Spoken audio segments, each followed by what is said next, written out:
Good morning दोस्तों। सुबह की गर्मा गर्म चाय के साथ मैं हूं आपका दोस्त ऋतुराज।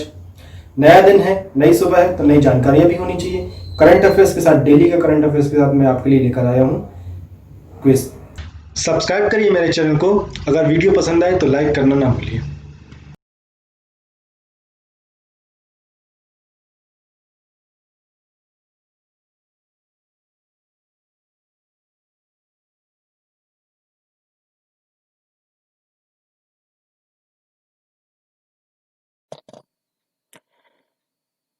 चलिए दोस्तों, स्टार्ट करते हैं आज की क्लास। देश और दुनिया के इतिहास में आज के दिन क्या प्रमुख घटनाएं हुई थी, एक एक करके हम सारी जानेंगे। आज ही के दिन 1882 में यूनिवर्सिटी ऑफ पंजाब की स्थापना हुई थी। सन 1956 में डॉक्टर भीमराव अंबेडकर ने अपने 3,85,000 अनुयायियों के साथ कोचांदा में बौद्ध धर्म स्वीकार किया था और अपने समर्थकों को 22 बौद्ध प्रतिज्ञाओं का अनुसरण करने की सलाह भी दी थी। आज ही के दिन 1956 में डॉक्टर भीमराव अंबेडकर जी ने बौद्ध धर्म को अपना लिया था। सन 1964 में आज ही के दिन doctor Martin Luther king junior को केवल 35 साल की उम्र में अमेरिकी समाज में रंगभेद के विरुद्ध अहिंसात्मक आंदोलन चलाने के लिए पुरस्कृत किया था। अमेरिका के जॉर्जिया प्रांत में जन्मे किंग नोबल शांति पुरस्कार पाने वाले सबसे कम उम्र के व्यक्ति बने थे। 1964 में मार्टिन लूथर किंग जूनियर को 35 साल की उम्र में नोबल शांति पुरस्कार मिला था। सन 1999 में परमाणु परीक्षण प्रतिबंध संधि सीटीबीटी जिसको बोला जाता है, अमेरिकी सीनेट में नामंजूर कर दिया गया था। तो दोस्तों, ये तो था आज का। हमने देख लिया कि आज की डेट में क्या प्रमुख चीजें, क्या प्रमुख घटनाएं हुई थी। चलिए वापस आते हैं अपने करंट अफेयर्स के क्विज की तरफ। तो क्वेश्चन है पहला, हाल ही में किस राज्य सरकार को हाल ही में किस राज्य सरकार ने मुख्यमंत्री स्वरोजगार योजना का शुभारंभ किया? मुख्यमंत्री सौर स्वरोजगार योजना का शुभारंभ किया है किस राज्य सरकार ने? आपके पास ऑप्शन दिए हुए हैं, पंजाब, झारखंड, गोवा या फिर उत्तराखंड। चलिए इसका आंसर आप मुझे कमेंट में दीजिए, क्या रहने वाला है। हाल ही में किस राज्य सरकार ने मुख्यमंत्री सौर स्वरोजगार योजना का शुभारंभ किया? दोस्तों, अगर आपने मेरे चैनल को अभी तक सब्सक्राइब नहीं किया है तो प्लीज़ इसे सब्सक्राइब करिए, जिससे आपको आने वाले समय में नेक्स्ट वीडियो की नोटिफिकेशन मिलते रहेंगे लगातार। और साथ ही साथ अगर आपको वीडियो पसंद आता है तो प्लीज़ लाइक करना ना भूलें। और दोस्तों, अगर आपको इन क्वेश्चंस के आंसर आते हैं तो प्लीज़ कमेंट जरूर करिए। तो यहाँ पे क्वेश्चन है, किस राज्य सरकार ने मुख्यमंत्री सौर स्वरोजगार योजना का शुभारंभ किया? चलिए इसका आंसर है उत्तराखंड। उत्तराखंड के मुख्यमंत्री त्रिवेंद्र सिंह रावत ने देहरादून में मुख्यमंत्री सौर स्वरोजगार योजना की शुरुआत की। तो उत्तराखंड के मुख्यमंत्री त्रिवेंद्र सिंह रावत ने देहरादून में मुख्यमंत्री सौर स्वरोजगार योजना की शुरुआत की। यह योजना युवाओं को स्वरोजगार देने और उनको बढ़ावा देने के साथ ही साथ हरित ऊर्जा के उत्पादन को भी बढ़ावा देगी। तो यहाँ पे एक साथ दो चीजें हो गई कि यहाँ पे जो युवा हैं, जो बेरोजगार युवक हैं, उनको रोजगार देने की बात भी हो रही है, बढ़ावा देने की बात हो रही है, और साथ ही साथ में हरित ऊर्जा के उत्पादन की को भी बढ़ावा देने की बात यहाँ पे हो रही है। क्योंकि यहाँ पे सौर स्वरोजगार योजना की बात हो रही है, तो सौर ऊर्जा से हम कैसे इलेक्ट्रिसिटी जनरेट करेंगे या फिर कैसे हम उनका सौर ऊर्जा का यूज़ करेंगे, इसको बढ़ावा देना है और साथ ही साथ में स्वरोजगार भी बढ़ाना है। यह योजना मुख्य रूप से प्रवासी कामगारों और युवाओं को लक्षित करेगी जो लॉकडाउन के कारण देश के विभिन्न शहरों से अपनी नौकरी छोड़कर अपने घरों को लौट आए हैं। योजना के प्रत्येक लाभार्थी को 25 किलोवाट के सौर ऊर्जा संयंत्र भी आवंटित किए जाएंगे। तो यहाँ यहाँ पे साथ ही साथ में यहाँ पे एक चीज़ और यहाँ पे डिक्लेयर कर दी गई है कि जो योजना के लाभार्थी होंगे उनको 25 किलोवाट के सौर ऊर्जा संयंत्र भी आवंटित किए जाएंगे कि भाई आप इनका यूज़ करके आगे आप अपने बिजनेस को आगे बढ़ाइए। चलिए नेक्स्ट क्वेश्चन है, शांति के लिए नोबेल पुरस्कार 2020 में निम्न में से किसको प्रदान किया गया है? शांति का नोबेल पुरस्कार 2020 का निम्न में से किसको प्रदान किया गया है? ऑप्शन है आपके पास, World Food Programme, Greta Thunberg, राष्ट्रपति डोनाल्ड ट्रंप या फिर प्रधानमंत्री नरेंद्र मोदी। चलिए इसका आंसर आप मुझे कमेंट में दीजिए, क्या रहने वाला है। शांति के लिए नोबेल पुरस्कार 2020 किसे प्रदान किया गया है?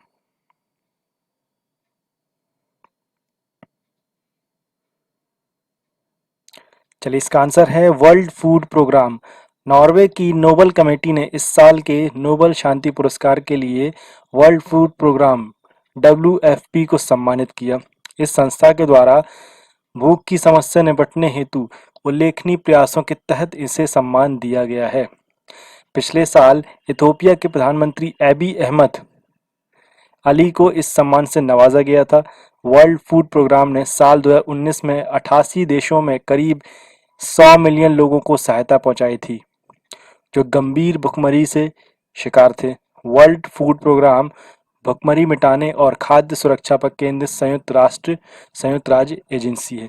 तो यहाँ पर 2020 का वर्ल्ड फूड प्रोग्राम एक संस्था है, इसको नोबेल शांति पुरस्कार दिया गया है 2020 का।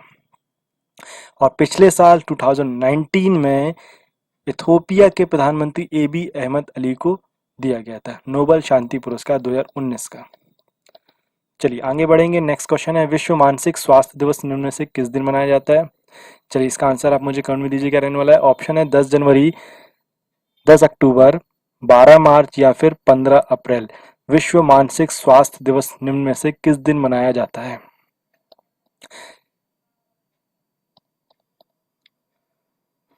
दोस्तों, अगर आपको इसके आंसर आते हैं तो प्लीज़ कमेंट में आंसर ज़रूर देते चलिए, जिससे क्या होगा मुझे भी पता चलता रहेगा कि अब मैं जो क्वेश्चन आपको लेके आ रहा हूँ वो आपसे बन पा रहे हैं, आप उनके आंसर दे रहे हैं और आपका नॉलेज कितना अच्छा है ये भी आपको पता चलता रहेगा। तो भाई इसका आंसर क्या रहने वाला है? इसका आंसर रहने वाला है 10 अक्टूबर। हर साल 10 अक्टूबर को पूरे विश्व में विश्व मानसिक स्वास्थ्य दिवस मनाया जाता है। यह दिवस इसलिए मनाया जाता है ताकि लोगों के बीच मानसिक स्वास्थ्य के मुद्दों के बारे में जागरूकता बढ़ सके। मानसिक स्वास्थ्य के सहयोगात्मक प्रयासों को संगठित करने के उद्देश्य से यह दिवस मनाया जाता है। इसकी शुरुआत विश्व मानसिक स्वास्थ्य संघ ने 10 अक्टूबर 1992 में की थी। तो यहाँ पे हमको एक काम की चीज़ और मिल गई कि सबसे पहले विश्व मानसिक स्वास्थ्य दिवस जो है वो 10 अक्टूबर 1992 को मनाया गया था। और इसी के साथ साथ ये किस चीज़ के लिए मनाया जाता है? ये मनाया जाता है पूरी दुनिया में जितने भी मानसिक स्वास्थ्य से संबंधित जितनी भी बातें हैं उनको जागरूकता बढ़ाना, उनके बारे में लोगों को बताना, और उनके जो मरीज हैं मानसिक स्वास्थ्य जो अस्वस्थ व्यक्ति हैं उनके लिए हमदर्दी दिखाना, ये सारी चीज़ें, इन चीज़ों को बढ़ावा देना, इसी को लिखते हुए विश्व मानसिक स्वास्थ्य दिवस मनाया जाता है 10 अक्टूबर को। कांग्रेस ने हाल ही में असम में अपने विधायक जयदीप गोवाला को कितने साल के लिए पार्टी से निष्कासित कर दिया है? ऑप्शन है आपके पास 5 साल, 2 साल, 3 साल या फिर 6 साल। कांग्रेस ने हाल ही में अपने असम में अपने विधायक राजदीप गोवाला को कितने साल के लिए पार्टी से निष्कासित कर दिया है? चलिए, इसका आंसर आप मुझे कमेंट में दीजिए, क्या रहने वाला है।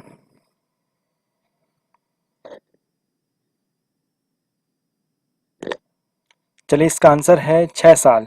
कांग्रेस ने हाल ही में असम में अपने विधायक राजदीप गोवाला को 6 साल के लिए पार्टी से निष्कासित कर दिया। उन्हें पार्टी विरोधी गतिविधियों में लिप्त होने के कारण निष्कासित किया गया है। राजदीप गोवाला राज्य के बराक घाटी के लखीपुर से पार्टी के विधायक हैं। AICC all India Congress committee के महासचिव संगठन केसी वेणुगोपाल ने कहा कि कांग्रेस अध्यक्ष ने विधायक राजदीप गोवाला के पार्टी से 6 साल की अवधि के लिए निष्कासन के प्रस्ताव को मंजूरी दी है। भारत और अमेरिका के बाद निम्न में से किस देश ने टिकटॉक ऐप को बैन कर दिया? भाई टिकटॉक की हालत बहुत ज़्यादा खराब चल रही है। भारत ने तो स्टार्टिंग में बैन करा ही करा, उसके बाद फिर अमेरिका ने भी बैन कर दिया। अब एक और देश है जिसने टिकटॉक ऐप को बैन किया है, आपको उसका नाम बताना है। ऑप्शन है आपके पास नेपाल, बांग्लादेश, पाकिस्तान या फिर भूटान। हाल ही में भारत और अमेरिका के बाद निम्न में से किस देश ने टिकटॉक को बैन कर दिया है? चलिए, इसका आंसर आप कमेंट में दीजिए, क्या रहने वाला है।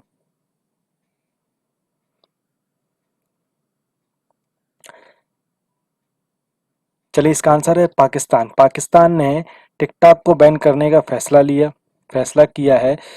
मीडिया रिपोर्ट के अनुसार टिकटॉक द्वारा गैर कानूनी ऑनलाइन कंटेंट पर रोक लगाने के लिए कोई भी कदम न उठाए जाने के कारण यह कार्रवाई की गई है। यहाँ पर पाकिस्तान सरकार ने पहले बोला था कि भाई आप ऑनलाइन कंटेंट, गैर कानूनी ऑनलाइन कंटेंट है, उसको रोक लगाइए। इस पर कोई किसी प्रकार का कोई कदम नहीं उठाए जाने के कारण पाकिस्तान सरकार ने अभी इसको बैन कर दिया। वीडियो शेयरिंग ऐप को पाकिस्तान में अश्लीलता फैलाने के कारण ब्लॉक किया गया है। हालांकि पाकिस्तान टेलीकम्युनिकेशन अथॉरिटी का यह भी कहना है कि उसने सुरक्षा नहीं, संस्कृति के लिए फैसला किया है।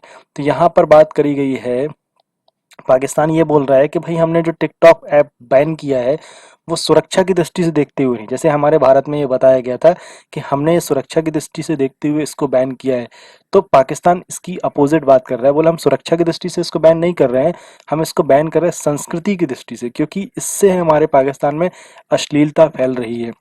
ये पाकिस्तान का कहना है। उत्तर प्रदेश के मुख्यमंत्री आदित्यनाथ ने भूतपूर्व सैनिकों समूह ख के पदों पर कितने फीसदी आरक्षण देने की घोषणा की है। ऑप्शन है आपके पास 7%, 10%, 5% या फिर 2%। अभी उत्तर प्रदेश में योगी सरकार ने, योगी जी ने, आदित्यनाथ जी ने भूतपूर्व सैनिकों समूह ख के पदों पर कितने फीसदी आरक्षण की घोषणा दी है। चलिए इसका आंसर आप मुझे कमेंट में दीजिए, क्या रहने वाला है। उत्तर प्रदेश की जो सर्विसेज हैं वहां पर भूतपूर्व सैनिकों के लिए आरक्षण किया जाता है, रखा जाता है, हर स्टेट में रहता है। तो यहाँ पर भूतपूर्व सैनिकों के समूह ख के पदों पर कुछ परसेंटेज आरक्षण की बात करी गई है। तो यहाँ पर कितने फीसदी आरक्षण की बात की गई आपको ये बताना है।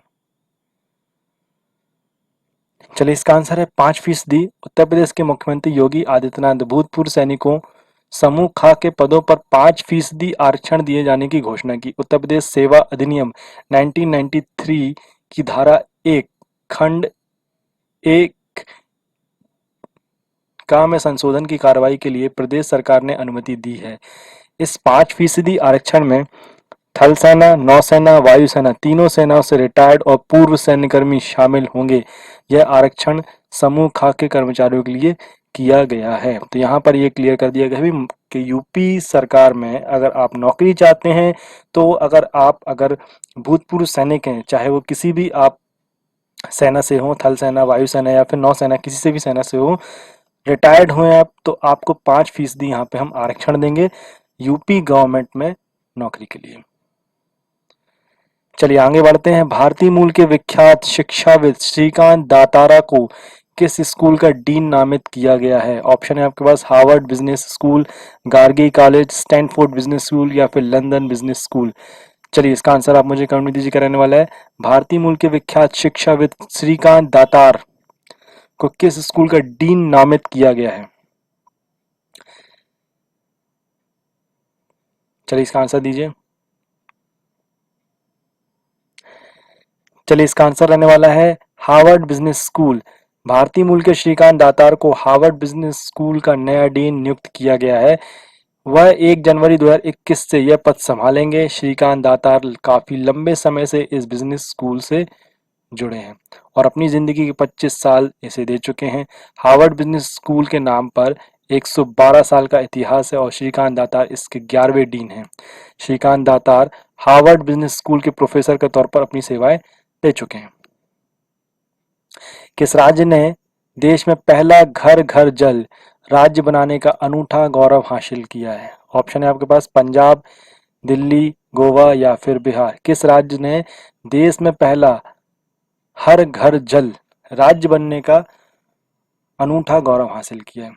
ये योजना ने चलाई थी, तो इसको देखते ही हर घर में जल है, ये अनूठा गौरव जो है, ये मतलब प्राउड की बात है। यहाँ पर ऐसा कौन सा स्टेट है जिसने ये कारनामा कर दिखाया।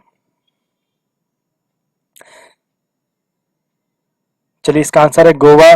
गोवा ने देश में पहला अपना हर घर जल राज्य बनने का अनूठा गौरव हासिल किया है।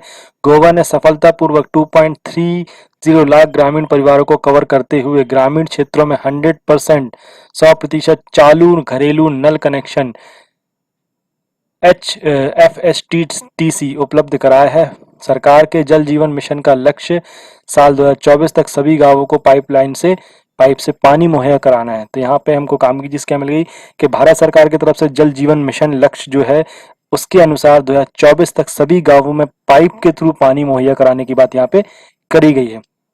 इसको देखते हुए गोवा ने अभी यहाँ पर अभी इसी साल की बात कर रहे हैं यहाँ पे 2.30 लाख ग्रामीण परिवारों को कवर करते हुए 100% चालू घरेलू कनेक्शन यहाँ पे दिए हैं। गोवा ने ग्रामीण क्षेत्रों में सफलतापूर्वक 100% घरों को नल कनेक्शन मुहैया कराया है। जल जीवन मिशन का लक्ष्य ग्रामीण समुदायों के जीवन की गुणवत्ता में सुधार लाना और रहन सहन की कठिनाइयों को दूर करना भी है।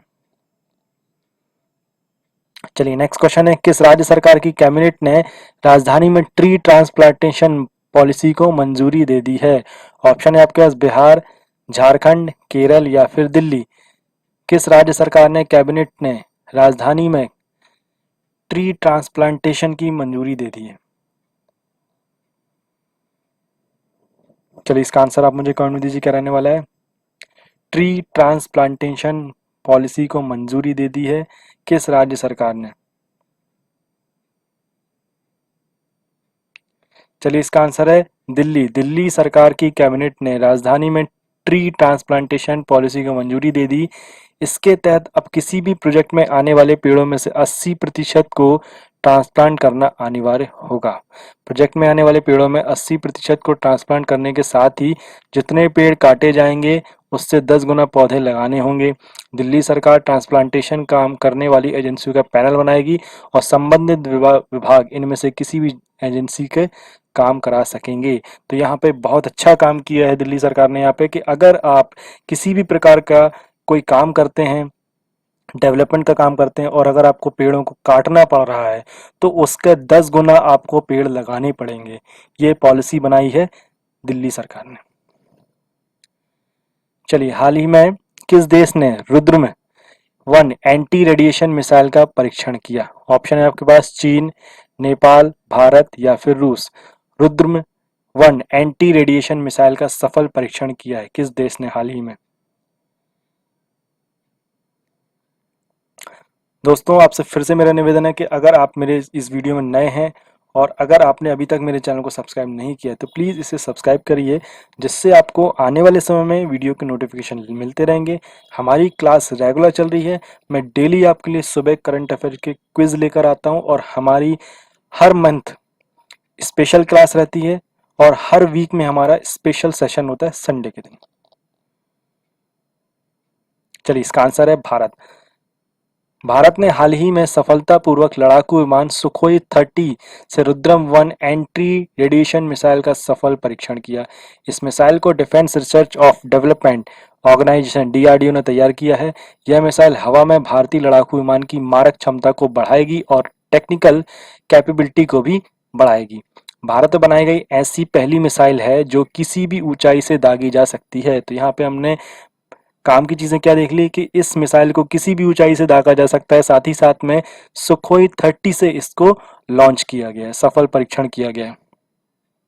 चलिए तो ये तो हो गया हमारा आज का करंट अफेयर्स के क्विज। अब कुछ आर्टिकल्स देख लेते हैं। इन्हीं आर्टिकल्स के बेसिस पे हम आगे चलकर करंट अफेयर्स के क्विज बनाएंगे और हम उनको स्टडी करेंगे। चलिए तो यहाँ पे क्या बता रहा है, रूसी सेना ने अपने नए hypersonic anti ship cruise missile Zircon का सफल परीक्षण किया। रूस ने 7 अक्टूबर 2020 को घोषणा की कि उसने एक नई hypersonic anti ship cruise missile का सफल परीक्षण किया है, जिसका नाम टीसरकॉन है। इस परीक्षण को राष्ट्रपति व्लादिमीर पुतिन ने राष्ट्र के लिए एक महान वाक्य माना। रूसी सेना ने आगे यह भी बताया कि 6 अक्टूबर 2020 को सुबह रूसी आर्कटिक में व्हाइट सी में एडमिरल गोर्शकोव फ्रिगेट से टीसरकॉन को छोड़ा गया। इस मिसाइल ने सफलतापूर्वक अपने लक्ष्य को मार गिराया। कथित तौर पर रूसी सेना के जनरल स्टाफ के प्रमुख वैलेरी गेरासिमोव ने राष्ट्रपति पुतिन को यह सूचित किया कि ऐसा पहली बार हुआ है जब मिसाइल ने सफलतापूर्वक समुद्र पर अपने लक्ष्य को भेदा था। पश्चिम के साथ बढ़ती प्रतिद्वंदिता के बीच में रूस ने हथियारों के नए विकास को आगे बढ़ा रहा है। पिछले वर्षों में रूस ने भविष्य के लिए उपयोगी नए हथियारों के विकास को बढ़ावा दिया और देश को उम्मीद है कि यह अमेरिका के साथ, खासकर पश्चिम के साथ बढ़ते तनाव के समय किसी भी हथियार की दौड़ में बढ़त दिलाएगा। रूस ने हमेशा कई अजेय हथियारों को विकसित करने के बारे में दावा किया जो मौजूदा प्रणालियों से आगे निकलते हैं। इसमें बैलिस्टिक क्रूज मिसाइल समेत इंटर कॉन्टिनेंट मिसाइल शामिल है। पहली गवारगार्ड हाइपरसोनिक मिसाइल को दिसंबर 2019 में राष्ट्र की सेवा में लगाया गया था। चलिए आगे बात करते हैं। भारत ने संयुक्त राष्ट्र अमेरिका के फिलाडेल्फिया शहर को 1.8 मिलियन N95 मास्क प्रदान किए। भारत सरकार ने अमेरिकी राज्य पेनिसिल्वेनिया के सबसे बड़े शहर फिलाडेल्फिया को 1.8 मिलियन N95 मास्क प्रदान किए हैं। यह भेंट कोरोना वायरस महामारी के खिलाफ लड़ाई में इस शहर की मदद के लिए दिए गए हैं। भारत द्वारा N95 मास्क की यह भेंट फिलाडेल्फिया के मेयर जिम कैनी द्वारा फिलाडेल्फिया के फ्रंटलाइन श्रमिकों द्वारा उपयोग की जाने वाले N95 मास्क की आपूर्ति के लिए भारत सरकार से अनुरोध करने के बाद प्रदान किए गए हैं। भारत सरकार के इस कदम से स्वास्थ्य क्षेत्र में भारत अमेरिका की मजबूत साझेदारी का एक और उदाहरण सामने आया है। तो यहाँ पर भारतीय ने संयुक्त राज्य अमेरिका के फिलाडेल्फिया शहर को 1.8 मिलियन N95 मास्क देकर अपनी दोस्ती यहाँ पे कायम की है, अपने रिश्तों को मजबूत किया है, जिससे हमको आने वाले समय में इसका फायदा मिलेगा। स्वास्थ्य के क्षेत्रों में हमने आगे बढ़कर यहाँ पे काम किया। चलिए इसके बाद है पीपी किट के निर्माण के लिए भी भारत ने अपनी क्षमता बढ़ा दी है। अधिकारियों के अनुसार भारत द्वारा अमेरिकी शहर को N95 मास्क प्रदान करने का यह कदम न केवल घरेलू उपयोग के लिए बल्कि अन्य देशों को निर्यात करने के लिए व्यक्तिगत सुरक्षा उपकरण पीपीई जिसको बोला जाता है के निर्माण में भारत ने लगातार बढ़ती हुई क्षमताओं का संकेत दिया है। इससे पहले राष्ट्रपति डोनाल्ड ट्रंप के अनुरोध पर भारत ने मलेरिया रोधी दवा हाइड्रोक्सीक्लोरोक्वीन की आपूर्ति भी की थी, जिससे अमेरिका में कोरोना वायरस के संभावित इलाज के रूप में देखा गया है। तो यहाँ पे हमने बहुत एक दरिया दिली वाला काम किया था। अमेरिका के राष्ट्रपति डोनाल्ड ट्रंप के द्वारा अनुरोध किया गया था कि भाई हमको हाइड्रोक्सीक्लोरोक्वीन की जरूरत है, तो हमारे देश ने आगे बढ़कर उसको हाइड्रोक्सीक्लोरोक्वीन मेडिसिन जो थी वो दी, जिससे वहां पर कोरोना वायरस को वहां पे ये माना जा रहा था कि इसका संभावित इलाज है। चलिए आगे बात करेंगे। जीएसटी काउंसिलिंग की 43 बैठक में वित्त मंत्री निर्मला सीतारमण ने एलटीसी कैश वाउचर स्कीम की घोषणा की है। केंद्र सरकार ने दिवाली दशहरे से पहले सरकारी कर्मचारियों को तोहफा दिया। केंद्रीय वित्त मंत्री निर्मला सीतारमण ने संवाददाता सम्मेलन में कहा कि महामारी से अर्थव्यवस्था प्रभावित हुई है। वित्त मंत्री निर्मला सीतारमण ने 12 अक्टूबर 2020 को एक प्रेस कॉन्फ्रेंस में सरकारी कर्मचारियों के लिए फेस्टिवल एडवांस में घोषणा की। अर्थव्यवस्था की मांग बढ़ाने के दो प्रस्ताव पेश किए। पहला एलटीसी कैश वाउचर स्कीम और दूसरा special festival advance scheme. Special festival advance scheme के तहत सरकारी कर्मचारियों को 10,000 रुपए तक के फेस्टिवल एडवांस देगी। साथ ही कर्मचारियों को एलटीसी में टिकट किराए का भुगतान नकद में किया जाएगा।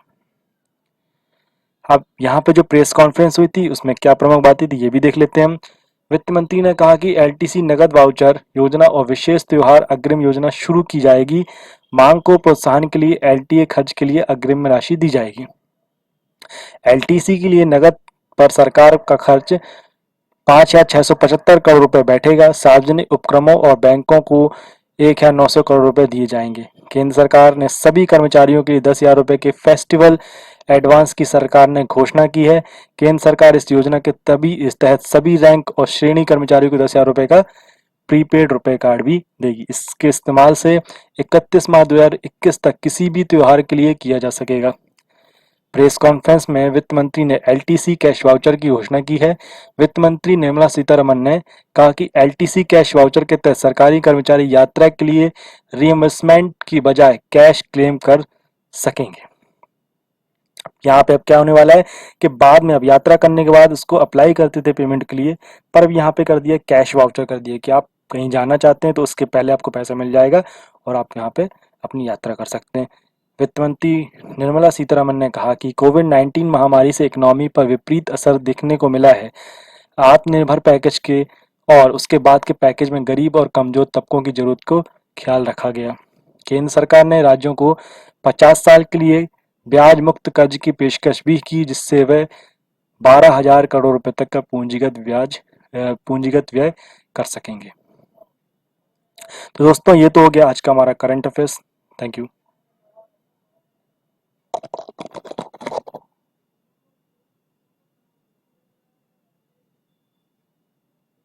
हमारा क्या आज का करंट अफेयर्स। नेक्स्ट क्लास में हम पढ़ेंगे, कल की क्लास में मैं डेली आपके लिए लेके आने वाला हूँ, डेली हमारी क्लास रहने वाली है। कल हम फिर पढ़ेंगे कल का करंट अफेयर्स और सारी चीजों को जानेंगे। आशा करता हूँ आपको ये मेरा वीडियो पसंद आया होगा। अगर पसंद आया है तो लाइक करिए और ज्यादा से ज्यादा शेयर करिए, और अगर आपने इस चैनल को सब्सक्राइब नहीं किया है तो प्लीज इसे सब्सक्राइब करिए। हमारी क्लास रेगुलर चल रही है, मैथ्स की क्लास भी हमारी रेगुलर चल रही है, साइंस भी चल रही है, सारी क्लासेस हमारी रेगुलर चल रही है। Thank you.